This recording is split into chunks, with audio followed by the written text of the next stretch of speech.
You make me a maniac, but you don't know. Well, they be like, shit is crazy, right? Welcome to Conversations at the Assimilation Station with @bad.gogol. So today, we're going to be talking about The Namesake by Jhumpa Lahiri. a plethora of ideas, topics, themes, and just discussion around the book. Our thematic statement for this project is, in The Namesake, by Jhumpa Lahiri, explores the tension between inherited and adopted identities, demonstrating how assimilation into American culture typically requires the suppression of one's cultural roots in trade for white validation. So, to further go into this topic, we wanted to start out kind of by talking about Gogol's childhood as written in the book, and kind of a little bit as displayed in the movie. So, Who would like to start us off? well, okay. When we start off the book, obviously it's mostly about Ashima and Ashok and their experience with Ashima being pregnant in the US, which of course she's never lived there before, and so it's kind of about her assimilation experience, which I think we'll go into a little bit further on when we kind of do more of a further character analysis on just her. But as for Gogol, like being born into American society, going to American schools where everyone speaks English, he kind of felt this sort of disconnection because no one else around him had like come from the same culture or had parents from another culture, and so he kind of found himself on the outskirts. But it kind of more so developed later in his childhood, because when you're a little kid, you don't really notice it as much. But he definitely noticed the fact that for him culturally, there was a difference. And it goes on later into his individual character struggle throughout the book. Yeah, I also think that when he's younger, for example, when Ashok and him like go to the store or whatever, and Ashok is talking to the cashier, and the cashier like has like a reaction to Ashok's accent, and Gogol picks up on that reaction, but Ashok doesn't. I think that also displays how, to Gogol, he's seeing it from both sides rather than just from an American side or from a Bengali side. He is both recognizing that his parents' accents aren't like abnormal, but he's also recognizing that other people in America and surrounding him like do view that as abnormal, something that should be like pointed out rather than just like. I don't remember that happening in the book. Does Ashok not recognize it, or does he ignore it? I thought he ignored it. I think he might do both. I really don't know. I mean, I just remember like Gogol, well, in the book, obviously, the way that it was written was to describe Gogol thinking in his head like, oh, like, sometimes I feel like I might have to kind of translate the English for my parents because people might not understand their accent. But of course, like, I'm sure they could have been understood, but kind of just talking about like in a lot of American cultures, like, no, just in American culture in general, people kind of have this expectation that everyone should know how to speak like perfect English, even though of course English isn't actually like considered the main language, because it kind of isn't one. But like people melting pot whose first language is English, they don't even speak perfect English. No, exactly. Yeah. English is such a confusing language that it really depends where you live and who around you speaks, depending on what kind of English you're really going to learn. Yeah. Appalachian, for example. Yeah. Can there be considered like different dialects of English? Oh, yeah. Like how there's AAVE, like whatever different like, communities. Like AVE, if you go to like the South. Yeah, there's like in the South there's like Midwest. 12 different ones, because Appalachian is a huge one, because a lot of people when they hear Appalachian, they're like, what the F is that? Actually, what the hell is that? Or even like in Minnesota, like they kind of have a bit more of a like a way of speaking that sounds kind of similar to that of like what you think of like a Canadian accent, which of course Canada has their own dialects as well, but it's kind of like people sort of view it as like, oh, that's a completely different accent, whereas people kind of don't associate like New England and the Midwest as really having like a distinct accent, but in reality like they still do. Yeah, for me, I like growing up in the South, because we all have different backgrounds here. We all have different perspectives. Midwest, Florida, Washington. Naming the state. Well, because Florida is such a it kind of is. There's like 15 different things in Florida. You can't just be like, that's the South. It's a huge state. Yeah, it's big. It So it's Florida, different areas. You're from Oklahoma, right? and Tennessee. So Appalachia and the north of Florida. Plains. That was rough. And then Washington. So we all have different experiences in that, and each different part of America, each different American dialect has its own slang terms and has its own like just words for things. Like I've heard moving up here, I've heard bubbler for water fountain. That's insane. By the way, that's insane. Or like when I talk about my shoes, I say tennis shoes. I don't say sneakers, I say tennis shoes about like any like tie up. Yeah. But then I say that and everyone looks at me like I'm actually like insane. That is insane. Or like being from the Midwest, like I say y'all, and people are like, oh, like why are you from this? Why are you acting like you're from the South? I'm like, no, like in the Midwest, Y'all people just say mainstream. y'all because Mainstream ass word. because y'all is just a short way of saying you all. I'm not gonna sit there and say hey you all. Like no, I'm just gonna say hey y'all. Or Ewins. Ewins. Yeah, but like even coming here, like even just pronunciation and enunciation is also so different. Like coming here to like Connecticut, people do not pronounce their like T's. They say like mitten instead of mitten. Or like Do you say mitten? well, like they just don't enunciate in general. They kind of still have a little bit of that like British colonial like not pronouncing all mitten. of your letters. Well, mitten. That's rough. That's dire. Can we talk about Gogol as a teen and just his response to his parents? Yeah. Oh, well, we also, the one thing, like other transition thing from his childhood was when they were in the grave. like in the graveyard, and he had drawn that picture to describe the gravestone. And they were like, your name is weird. And they were like, he was like, oh wait, like these people also have weird names, so I'm not that different. And then of course, when he brought it home, Ashima was like, we are not hanging that up on the fridge. We don't want dead people's names on our fridge because we don't know them. Yeah, you and your schoolmates are a bunch of weirdos for that. Freak on name. Google freak on name. But like that kind of also goes into another aspect where even as a young child, he was already noticing like his parents don't want him to do this because it doesn't match the culture that they grew up with. But he's like, oh, but I like this, you know? Yeah. Oh, but I'm American. Can I ask something? Yeah. Do you remember during, I think, one of our class conversations, we were talking about Gogol having his Bengali culture forced upon him, and one of the things that was being forced upon him was expectations of going to college and getting a good degree and making a living for himself. Yeah. I've been thinking about that for a while, and I don't want it to sound terrible, but I don't think it's a crazy thing that immigrant parents or people who come from low-income backgrounds, that their parents pressure them to go to school to get a degree that isn't Yeah. art history or choreography. Yeah. And I also feel like, sorry, continue. Oh no, I just felt like the kid who said it in our class is kind of coming from a place of privilege. I don't think it's a crazy thing for your parents to be pressuring you to go to school and do this. Yeah, it's the what's best for you. Yeah, I also feel like the expectations being forced upon him weren't that They forced. really were not. They were very lenient. They were so lenient. Yeah, or like in the movie, for example, when Gogol, they're in India and Gogol's like, I want to do architecture. The only pushback he receives is a show being like, what about engineering? That's the only pushback he receives at all. And then they're just like, okay, that's cool. And then he does it. It was said so many times, even outside of that comment about him being forced to major or go to school, that he was being forced to participate in his Bengali culture. Yeah. And I kind of feel like people are super comfortable saying that because he's brown. But people, when there's a main character in a book and they're white and they celebrate Christmas or Thanksgiving or Easter, no one is calling them right. No one's saying, oh, their American culture is being forced upon them. Or like Christian culture. Yeah, or they're not being indoctrinated into this. But like the thing is, even then, the practices and like holidays that he went to, it wasn't like it was all the time, every year. It's not like his parents were like, oh, if you don't celebrate this holiday exactly how this is, like you aren't being a good son. Yeah. Like none of it was like that.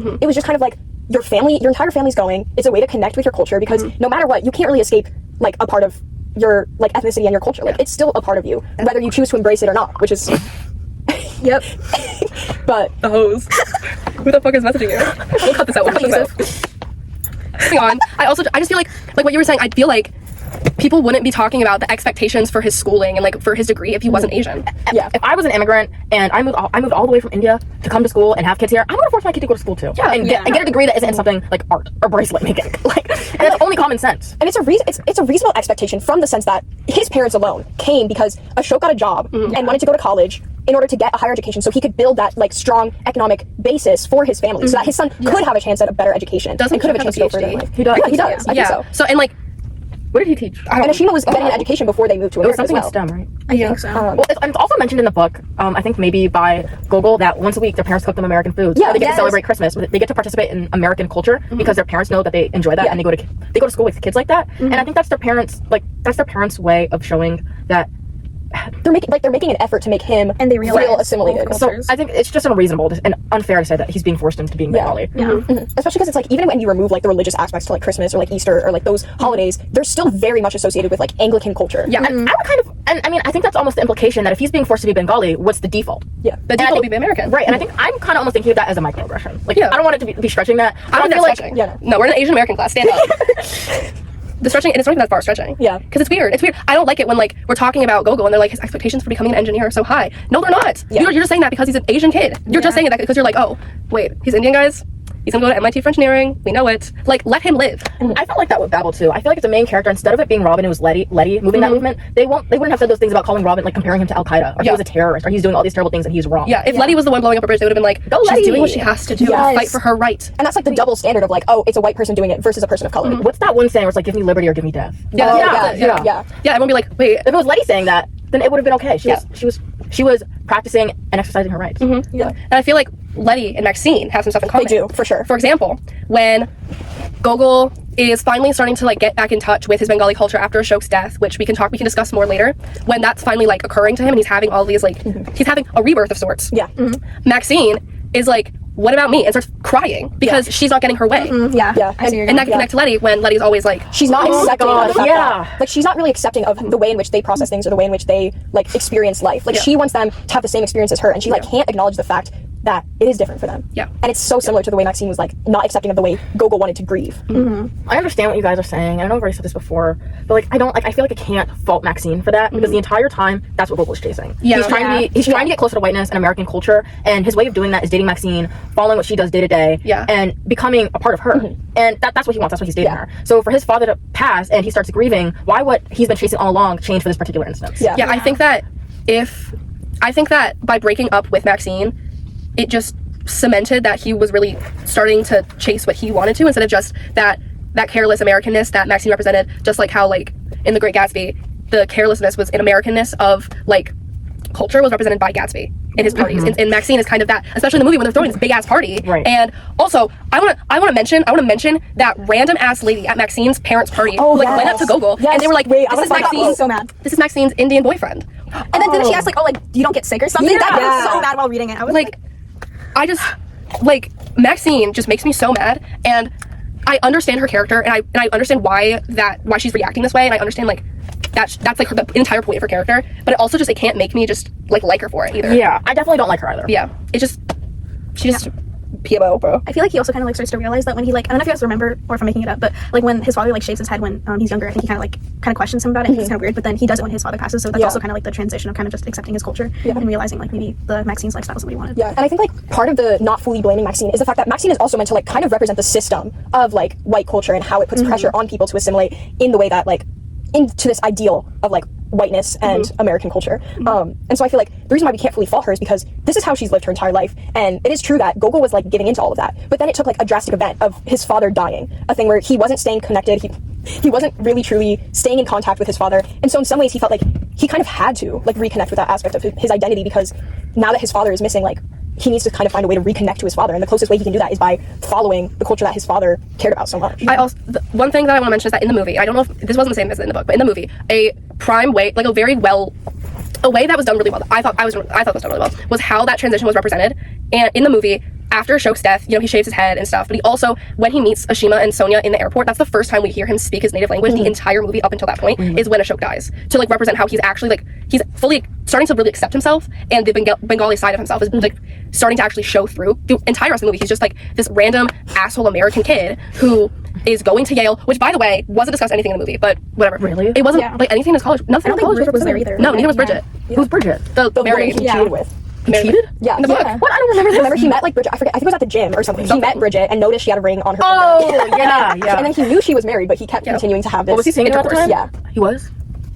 That's really bad. And then he was like he didn't feel bad until he thought about the fact that her husband was returning Yeah. Okay, I remember. and didn't know. Yeah, and that wasn't in the movie either, but I thought There's some the movie- hypocrisy surrounding that, but Yeah, we can get into that a little later. skip ahead to this timestamp. I'll edit that in. Okay. I'll edit that one in. If you want to hear more Skip on to him cheating. blank time set.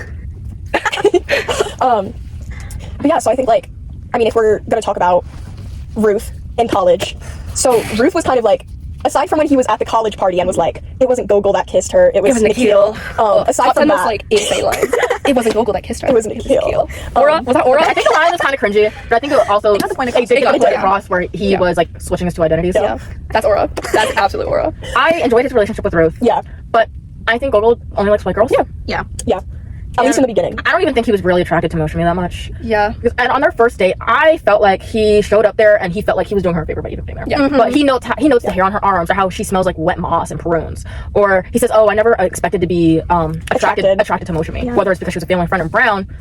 Yeah, in the movie though, I feel like he didn't really act that way though. Oh no, he was checking her out in the movie. Well, yes. Also, the movie was sexualizing Moshimi. They did. They Insane. sexualized her so much. The first shot of her is her picking at fishnets. Yes. It's just a And shot like of they make her thigh. like represent this like sexualized version of like a working woman. I imagine her to be completely different in the book. Yeah. But when Like, when they he described her sweater, I was like, oh, she's probably wearing like a sweater and a shirt. I mean, and a skirt. Yeah, like a normal, like a normal person, but then she's showing up not like, a mini skirt and off his siren siren heels. off his siren fit. And Gogol's like, oh my god, no, I'm so happy our parents set this up. The first scene where they pan to her, in my head, I was like, what the hell? Who the hell is this? Is this Bridget? Wait, fuck is this? But when he's with Ruth and Maxine, and I went back in the book to find this line because I got the hint that he only liked white girls, but I couldn't remember if it was explicitly said or not. But when he is first having intercourse with Ruth, he notes how beautiful her pale skin is and how he admires it so much. And I'm like, oh my goodness.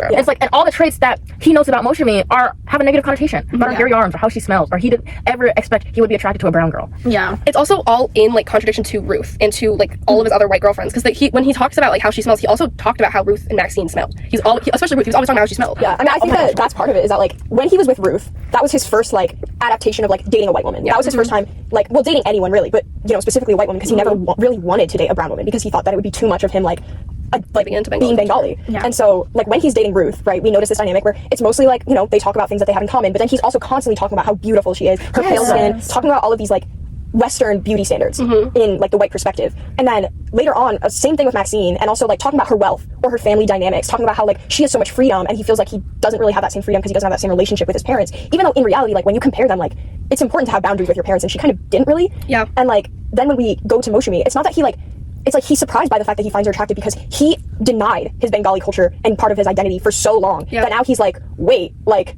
she's gorgeous, but he like doesn't really want to admit it to himself. So he's like picking out every single detail that reminds him of his own family and his own parents. Like I think I remember him saying that during the wedding, that he like looked at Moshimi in like her makeup and like with all of her jewels and everything. And I think he remembered like talking and saying like, oh, she kind of looks like my mom. Bro, Freud. Is there anywhere in like the first chapter that we meet Moshimi where he describes that like he thinks she's beautiful or she's pretty or attractive? He just finds her kind of weird. He just thinks she's a nerd. I think it's like who's this British his nerd? own internalized racism. But what you just said, Bella, like looking at his first brown girlfriend through a white perspective touches on like the concept of double consciousness, and how not only he himself is looking, he doesn't like being brown because he's looking at himself through a white perspective. That's double consciousness. But now when he interacts with other brown people, he's also judging and looking at them through the white perspective. Yeah. And I also feel like in a way Moshimi and Gogol are kind of like mirrors of each other. They really are. And how like just how they perceive themselves, and just like what you just said, they're perceiving each other in a white context. Yeah. So when Moshimi starts cheating on Gogol, she's cheating on with a white man, and because she wants a white man and he wants a white girl, he just doesn't want to like, I don't even know, because in the movie, specifically in the movie, they make it out to where Gogol's kind of like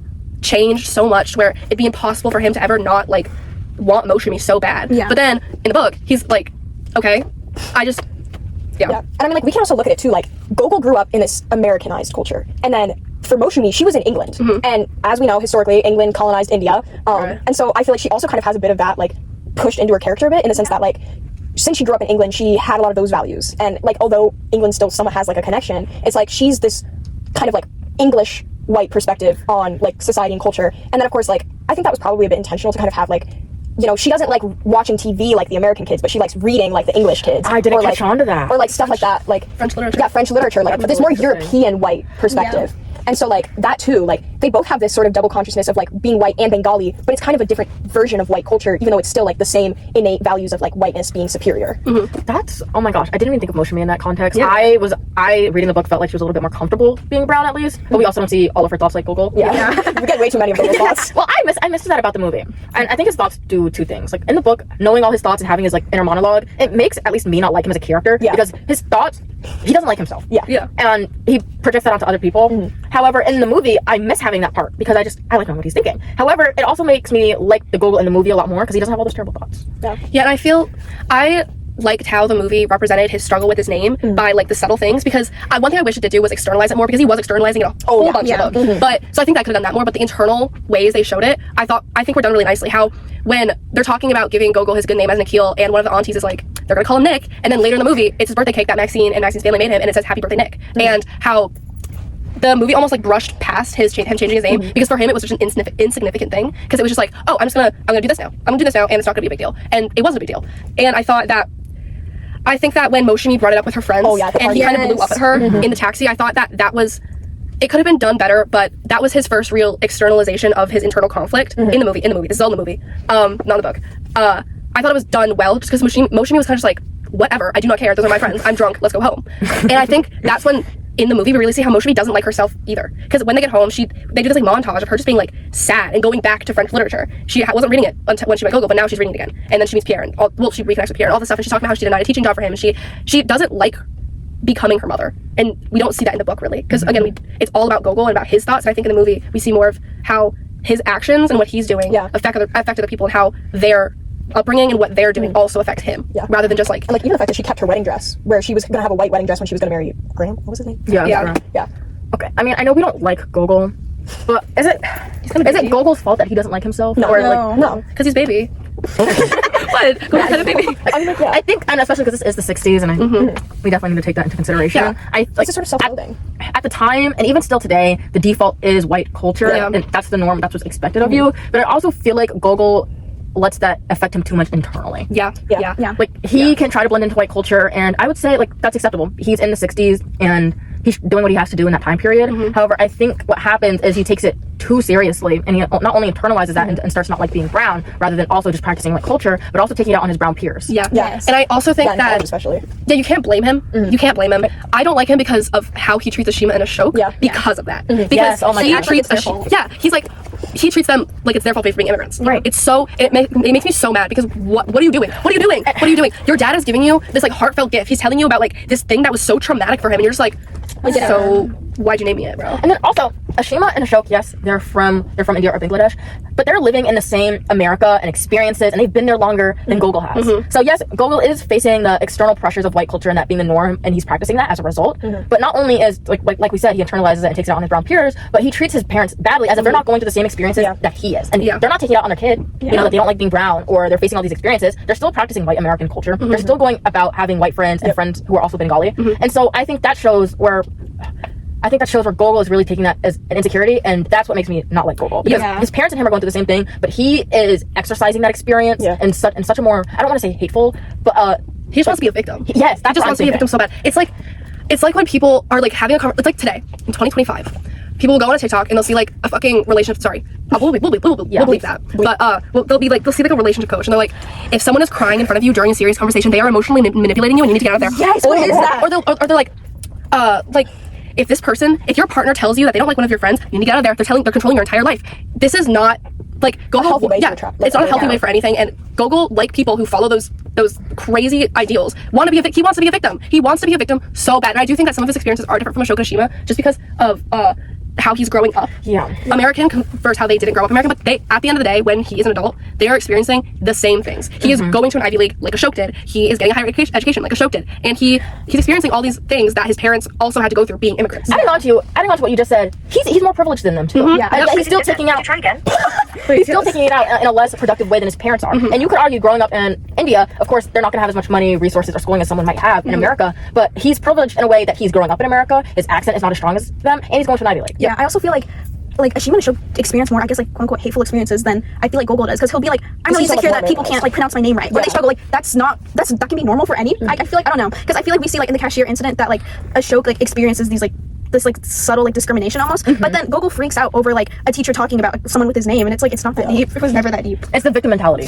He wants to be a victim so bad when like it's okay if you're not. It's okay, and it's okay if you are a little bit. You don't have to like be the most oppressed Asian American in all of Boston or Cambridge. You don't need to do that. It's okay if you're just mediocre. I don't want Mr. Knowles to think that like we're completely discrediting his experience, because of course he is like experiencing the prime of his life in the civil rights era, but he's also living in New England, which is a little bit more liberal than the South at the time, which where majority of the civil rights movement is happening.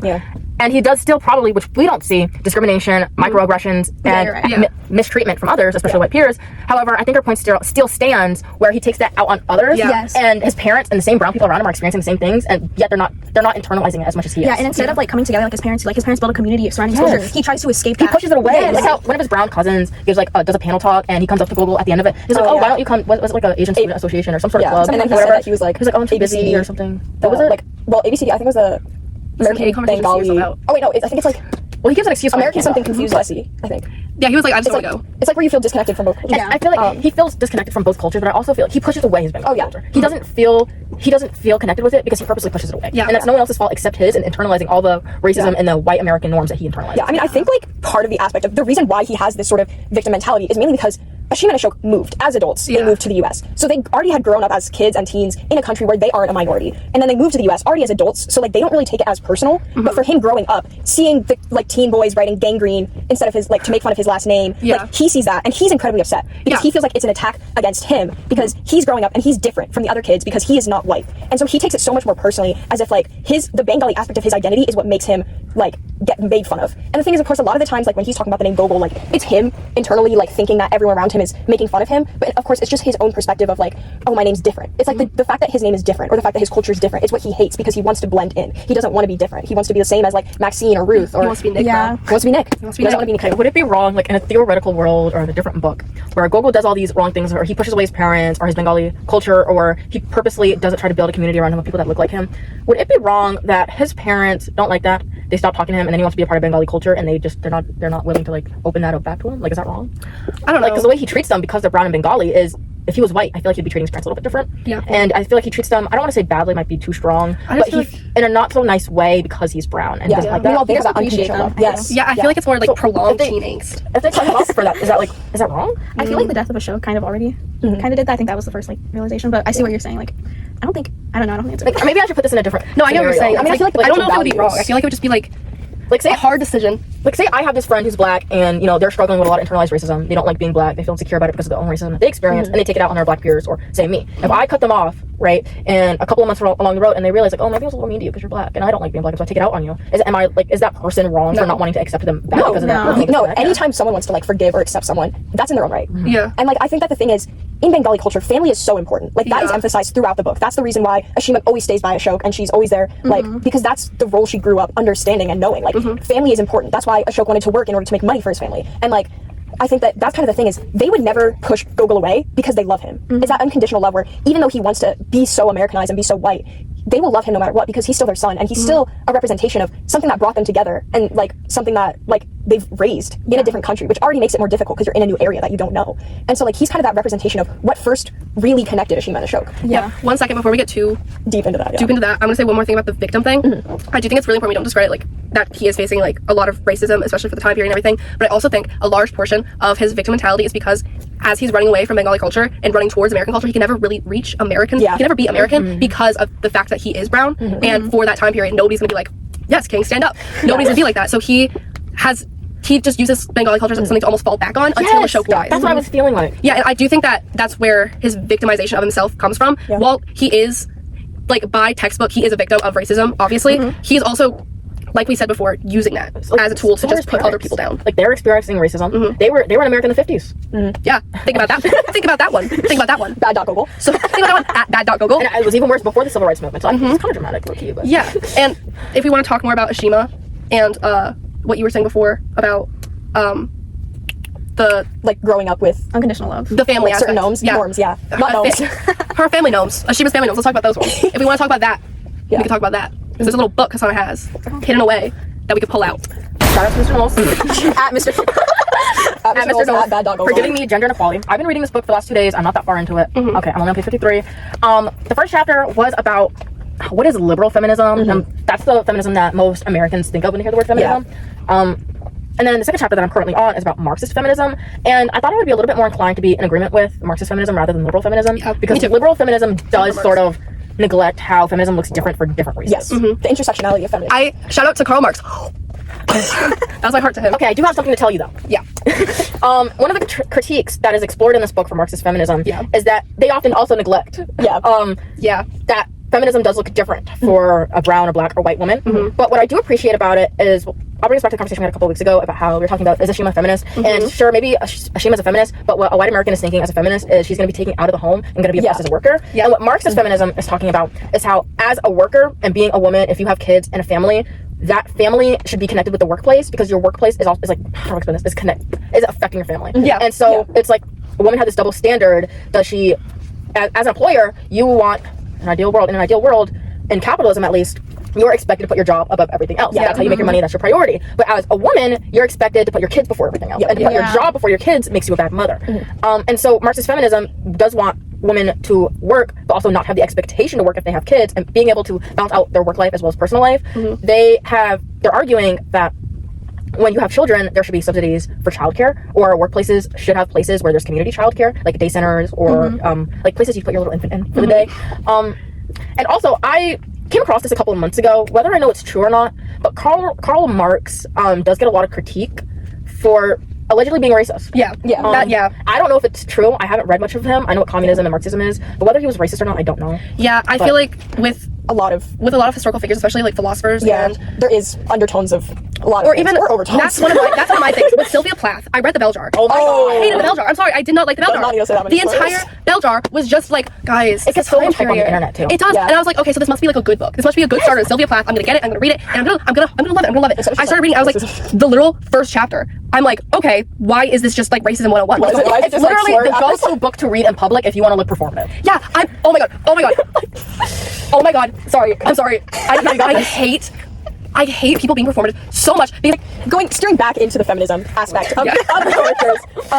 Like, in order to discuss intersectional feminism, it needs to be acknowledged that when we look at like women, like pioneers in the feminist movement throughout history, oftentimes, of course, it is someone who is a more Western perspective. But when you look at people from other countries who were feminist pioneers in their own societies and in their own cultures, it's all about the fact of believing that women have the right to have a choice and the right to make their own decision. And a lot of the times, like, there's a lot of judgment put on people like, oh, well, like, why didn't that woman in that society just break out? If you've never witnessed someone break out of cultural norms, you're not even going to know that there's something else. You're only going to think, okay, this is what goes on, this is what happens in society, this is how things are. They don't think, like, not most people aren't just going to be like, I wonder what would happen if I got like a job in a society where I can't have a job. Yeah, and I also want to add on to that real quick. Earlier today, the date today is 5/1, May Day. May 1st. Earlier today in class, I was reading an article about feminism in India specifically, and number one, I thought that article was a little biased because it was a little too liberal for me, way too liberal for me. Gonna be honest. I was looking for something about differing, like how feminism differs in India compared to here, but all I got from this article, like an educational, like it was like a journal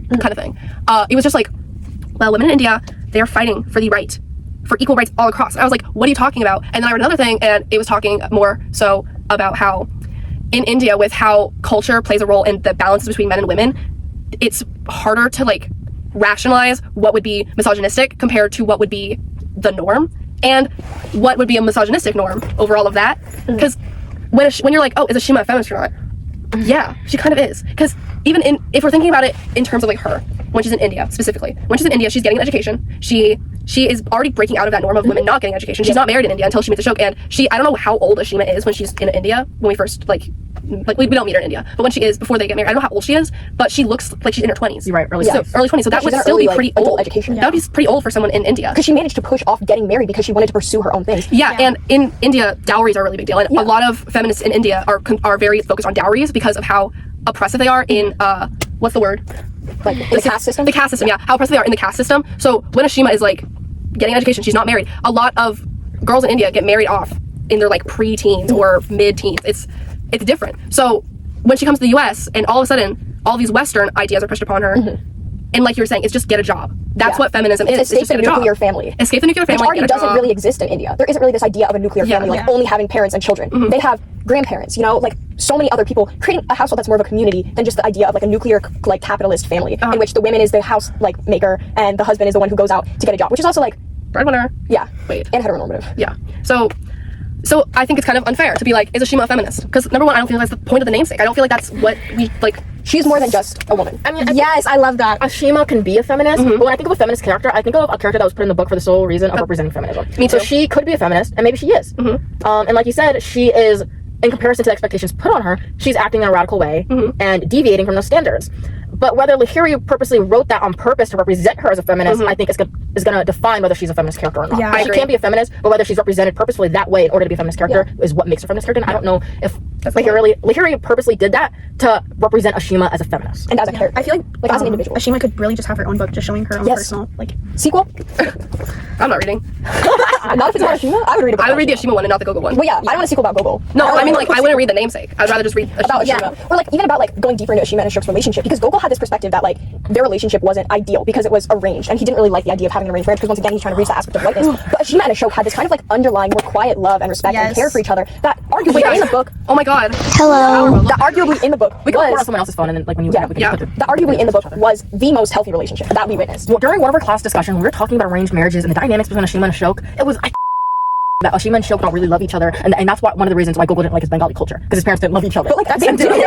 it's maybe not like his ideal of what love is, but and it's not like it's abruptly shown to us, but even her reaction to his death, like it shows how much he mattered to her and she mattered to him, because he wanted to look out for her while he was moved away in Ohio, and she wanted to make sure that like she still stayed in contact and still was able to communicate with him, because even if their love isn't this idea of like a Western relationship, they still loved and cared for each other, and we can't like get rid of that. I think that shows how, with the statement that student made in class, but I think that's showing how deeply the norm of American culture becoming the norm has permeated society. Like a kid saying in class while we're reading the book, because they have an arranged marriage and they don't display love in the same way that a typical American marriage would, it doesn't mean that they don't love each other. And that just shows, again, double consciousness, how not only is Gogol judging his parents by the white perspective, but the people reading the book are also judging by the white perspective, and they're not acknowledging that the book is about that. And I also feel like that happened with Babel too. yes, I don't want to talk about that it. makes me really So mad. much. I'm That sorry. was a terrible, Insane. Yeah, but even just in real life, like for many of my immigrant friends who have parents that are either from like Middle Eastern or Asian countries, a lot of the times like their parents don't necessarily show like super like physical love in front of each, like in front of other people. Like that's more of a private thing. Yeah, and culturally that is like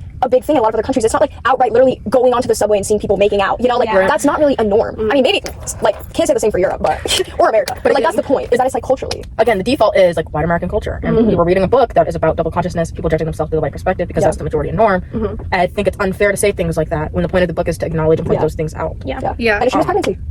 when she was in the hospital. Because we all have Such a good example that of that. aspect of double consciousness in some way or another. Because you could have double consciousness about being queer, about being a person of color. You could have it about being Your a woman, education level, education, or your wealth. You can have it about literally anything. So there's like so many different aspects of double consciousness that Gogol's experiencing, that we're experiencing, that everyone is always experiencing at all times, that I think it's just kind of, it's hard to read a book and just like read it in like a blank slate, but I also think it's really important to have empathy and to really be able to put yourselves in Gogol's shoes or to put yourselves in Ashima's What did you guys rate the book? The book? I said like 4 out of 5. I said, oh, we did 5. I said 4.5.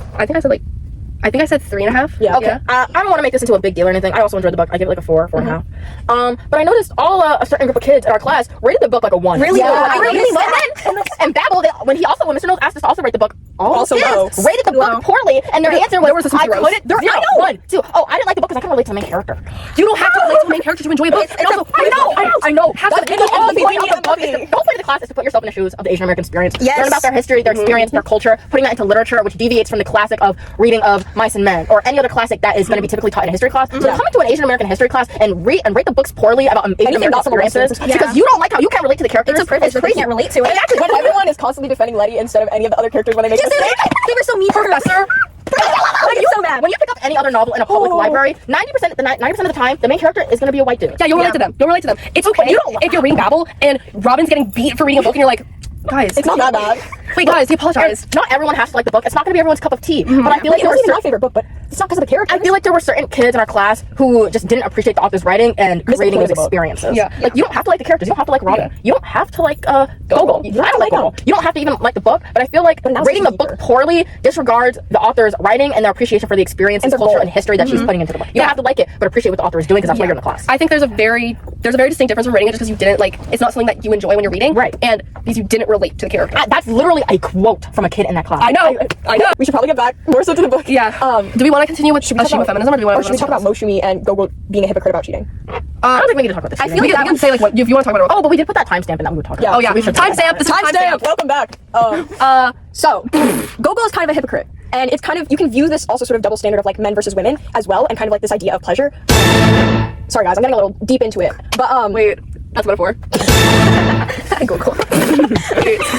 But anyway, so as we're getting into Gogol living his little American life, you know, wanting to, after he breaks up with Maxine and is like on his own, he's single now, like living in the, like trying to meet people. When he goes, I think it was at the gym, where he met Bridget, this married woman who he knows is married because he sees a ring on her finger and like he knows she's married. And he continues to have intercourse with her and like they continue to have a sexual relationship with each other. And then the only time he ever says that he feels bad is when he thinks about the fact that her husband's gonna return home and not know that she was cheating on him. And yet then when we are comparing that like as a parallel with Moshumi cheating on Gogol with Pierre, another white man, it's kind of like it's just kind of an interesting parallel because he didn't feel bad about being with Bridget until he thought about, oh wait, her husband doesn't know this is happening, and then he's going to return and they're still going to be in a relationship because he's not aware.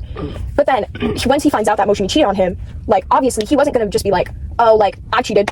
He wasn't going to be like that. Like no, it was like, this is an attack against me. Did Moshumi ever know about that, or? I don't think she so. did. If she did, it wasn't like in the book. Yeah, no, it wasn't stated, so probably not. Because why would he admit that? You know? And that wasn't acknowledged in the movie at all, right? No, Bridget wasn't a character. No, it was just like it was just Maxine and Moshumi, and then like I think Moshimi says like the wrong name or something. no, she meant the way that the movie was weird. The way that Gogol found out because they were in the train station going to the Christmas party at she's like, Ashima's oh, house. Pierre recommended it. Yeah, they were talking about the summer, and Moshimi was like, my friend. She was like, Pierre really likes the water there, and he was like, who's Pierre? And she didn't answer, and he immediately went, are you cheating on me? Are you having an affair? Just because she said Pierre, she didn't even like. And Just then a statement about middle name. just a statement, and then Gogol starts tweaking out, and then Moshimi's like.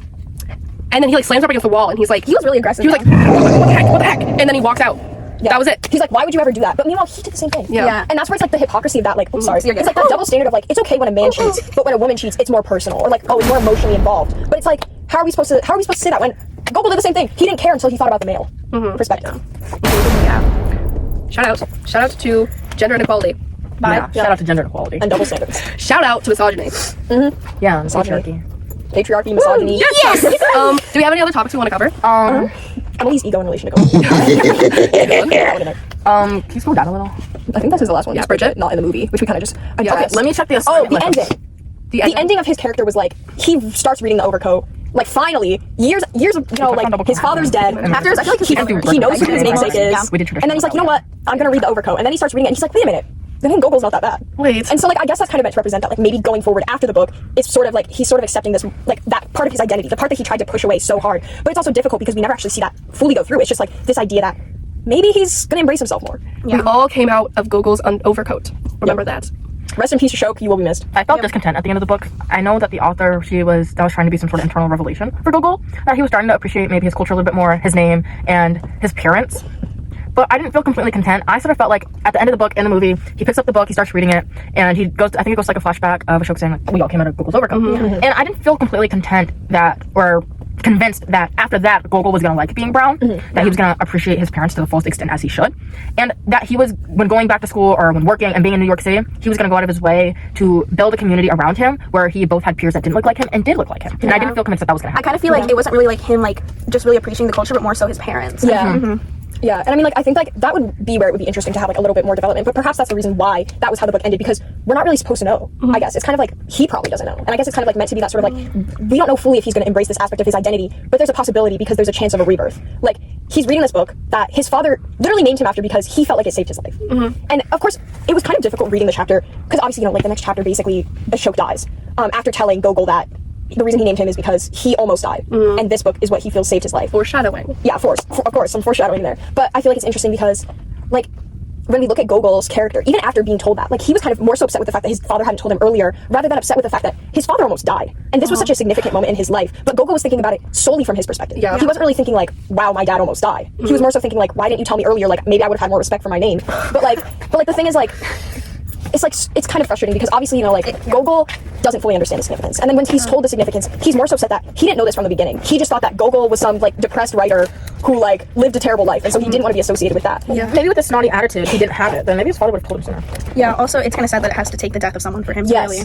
It takes the death of his father in order for him to sort of embrace a little bit more of his culture. Yep. So, like, that's why I say, like, his death is the catalyst for, like, majority of, like, the changes for characters. Ashima obviously sort of had that change already when he moved, but it wasn't fully set in stone until he died. And then, of course, that made her want to return to her culture, like living part-time in India because she wanted to be closer to, like, that culture rather than feeling rather alone in, like, the individualistic society of American whiteness. Facts. Wait, it's facts.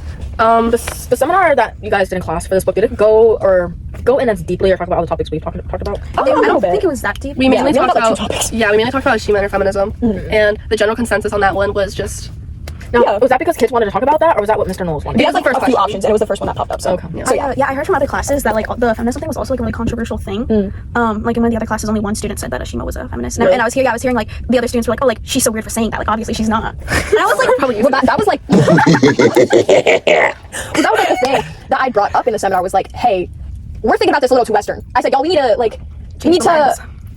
think about this in a different way. And of course, people probably thought it was a little bit weird that I said y'all, but, like, it's still in there. The Midwest is still there. It's still in my heart. only in Ohio. Literally Every time I see someone read the bell jar, it makes me think they're reading it only because they're trying to be cool and they want people to approach That's them. why people read the bell jar.